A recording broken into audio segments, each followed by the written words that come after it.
មិនអាចស្រឡាញ់អូនគឺបងខំបងសុំទោសចំពោះកំហុសក្រុមយ៉ាសាងឲ្យអូនពិបាកចិត្តតែបងមិនបានគិតធ្វើឲ្យមានបញ្ហានឹងរូបគេ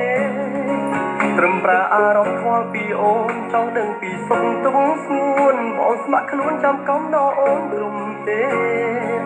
ដឹងអូនជាសង្សារគេគ្មានចិនកណ្ដន់ដើមទេសងខំថាមានមេយល់ពីចិត្តបងបើអាចធ្វើជាមនុស្សដែលបារម្ភពីអូនក៏បងអងចិត្តឲ្យតែបានត្រឹមនៅចិនជុំបងមិនសើណាក្នុងរូបស្រីមិនជាអ្វីលេងពី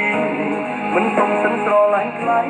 ប៉ុន្តែក្នុងក្តីស្រមអីអូនគឺជាសង្សារបងដឹងអូនមិនស្អប់មិនខឹងប៉ុន្តែក្រុមគ្រាន់ហើយសម្រាប់បងយល់ច្បាស់ពីគោលបំណងខ្លាចចិនសង្សារអូនយល់ច្រឡំ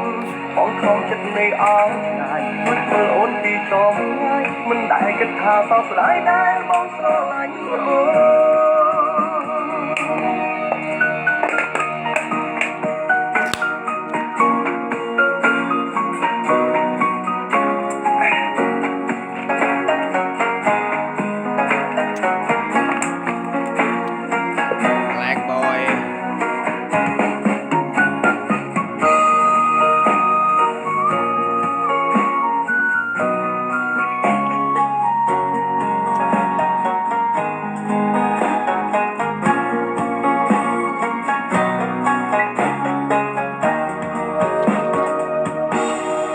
ត្រឹមប្រាអារម្មណ៍ខ្វល់ពីអូនចង់ដឹងពីសុខទុក្ខស្ងួនបងស្ម័គ្រខ្លួនចាំកំណោអូនក្រុមទេដឹងអូនជាសង្សារគេគ្មានចិនកណ្ដន់ដើមទេសងខំថាមានមេយល់ពីចិត្តបង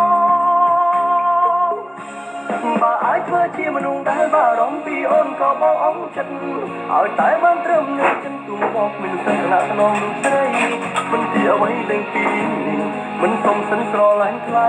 ប៉ុន្តែក្នុងក្តីស្រមអីអូនគឺជាសង្សារបង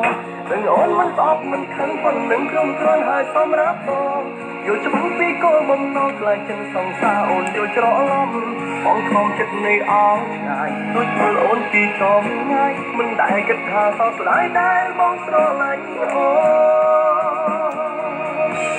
បើអាចធ្វើជាមនុស្សដែលបារម្ភពីអូនក៏បងអងចិត្តឲ្យតែបានត្រឹមនៅចិនទូបងគ្មានសិនឋានៈថ្នមរូបស្រីមិនទីអ្វីលេងពីនេះមិនសុំសិនស្រឡាញ់ថ្លៃប៉ុន្តែក្នុងក្តីស្រមអីអូនគឺជាសង្សារបងដឹងអូនមិនស្អប់មិនខឹងប៉ុន្តែក្រុមគ្រាន់ហើយសម្រាប់បងយល់ច្បាស់ពីគោលបំណងខ្លាចចិនសង្សារអូនយល់ច្រឡំបងខំចិត្តនៃអោឆ្ងាយដូចមើលអូនពីចោលងាយមិនដែលគិតថាសោកស្ដាយដែលបងស្រឡាញ់អូនបងខំចិត្តនៃអោឆ្ងាយងួចមើលអូនពីចោលងាយមិនដែលគិតថាសោកស្ដាយដែលបងស្រឡាញ់អូ